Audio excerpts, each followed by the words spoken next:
Our guest now is Robert Hunsicker. He's running in the state of Washington's 8th district for the congressional seat there. I want to welcome you to Rebel headquarters. Thank you, Cenk.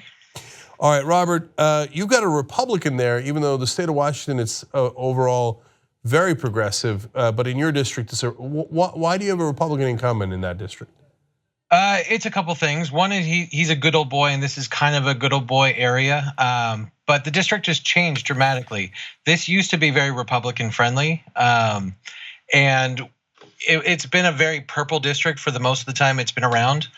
And the reason he is deciding to drop out of the race is because he's realized that the district has changed, and he doesn't stand as easy a chance of winning as he used to. Okay, and Robert, what's your job now? Because you're not a regular old politician.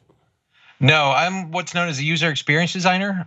So I go into companies, usually IT companies, and look at applications and figure out how to optimize them for users, which kind of fits into what I want to do with politics, is to make it better for the users, not necessarily better for the people designing the system. Oh, I like the way you brought that one around. Okay, I didn't see that one coming. Okay, so because the Democrats are excited about this race, of course they're going to throw an establishment candidate in there and then poo-poo the rest of you, I imagine. How many Democrats in this race, and has the Democratic Party treated all of you equally?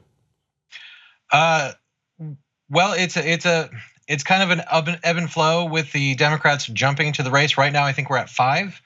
We just had a candidate forum last night, and there were 5 people there. But no, they are definitely not treating us all equally. The establishment folks are getting a lot of attention. I've actually been excluded from several of the forums that were put on. I didn't find out about them until after the fact. So yeah, it's definitely not an even field.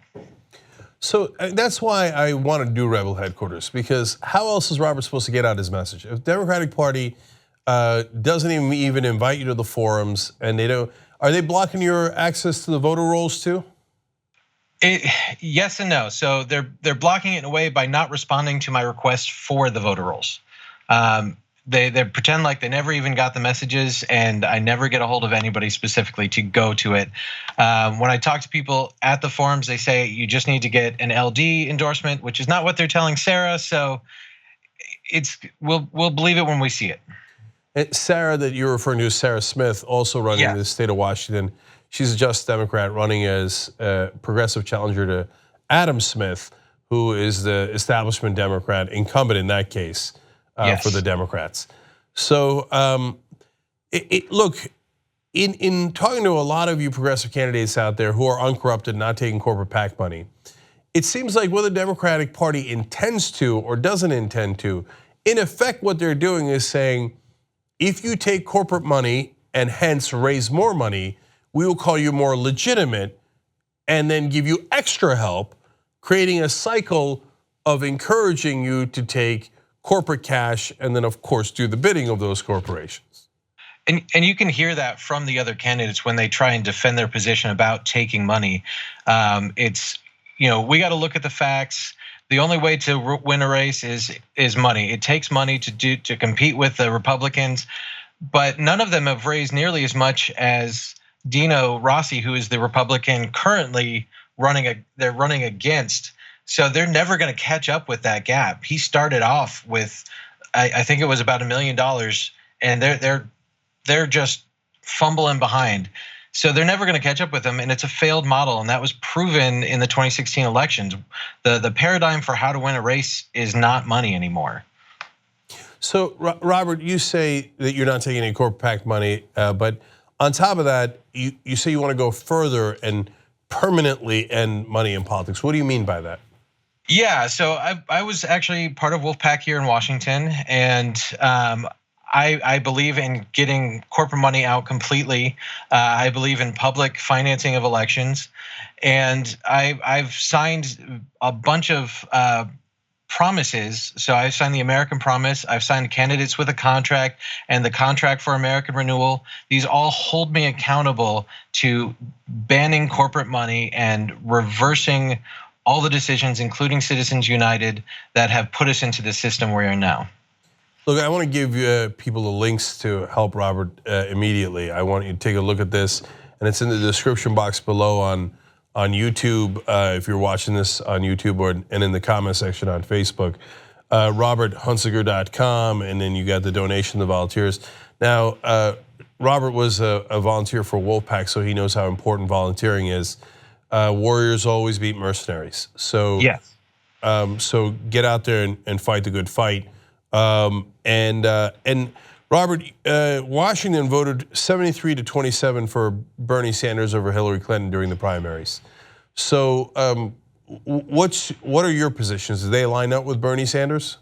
Very much so, and I've been working a lot with our revolution here locally, and we're building a progressive front. So my campaign isn't just my campaign anymore. My campaign is Sarah Smith's campaign. My campaign is Dorothy Gasquet's campaign, and a slew of other progressive candidates who are also uncorrupted by corporate PAC money. And we're not just limiting ourselves to just Democrats. If there's any candidates out there who are running for local positions, who want to join in this progressive front in Washington, Northern Oregon, as big as we can get it to be, we are going to knock on the same doors, might as well share the same resources, and we can hold events and functions and get the word out together. So I love that, and I had not heard that you guys were doing that in Washington. But we've got to let people know that there's an alternative, that they now have actual uncorrupted, unbought candidates that they could support, and obviously support with volunteer time, support with small dollar donations, but so that you guys, but most importantly, support with your votes. Get out there, and primaries oftentimes don't get that many voters, so people with more energy can win. And so get somebody to represent you and do your research, whichever district you're in, including Robert's district. See what his positions are, compare them to the other people's positions, make up your mind. So speaking of which, you're emphasizing wages a lot, Robert, in your materials. How so? What do you think you could do about wages if you were a US Congressman? Well, I believe in the 5 for 15 that we've done here, but I think it's only a start. I think we need to tie the minimum wage to inflation. I think it's important. One of the pledges I've signed actually ties the legislators' income to the median income of the country, so it can never go a certain barrier past. So it encourages all of the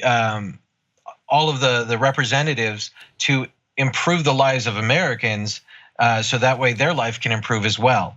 And I think you got to look at what area you're in and helping out other communities. So not every small business is going to immediately be able to afford the $15 an hour, but it doesn't mean we should just neglect the workers of those businesses. So we need to put support in place for those businesses, and we need to switch our taxation model from labor to capital so we can then support that decision to help those small businesses. Yeah, I hadn't heard the idea of tying the legislators' salaries to the median wage. My first gut reaction is, love it. Because it turns out sometimes people care about their own financial interest. And as long as they're disconnected from the average American, I don't think they have any idea what's going on. I say this on the Young Turks all the time. I think if you ask the people in power in Washington, New York, do you know how much $7.25 equals for a yearly salary? They'd have no idea. And if you told them $15,000 a year, if you work a full-time job at the current national minimum wage, they'd be like, no, that can't be so. It is so. Yeah, and I've lived all over the country in places like Tucson, Arizona, where the median income for the state couldn't actually afford a house in that state.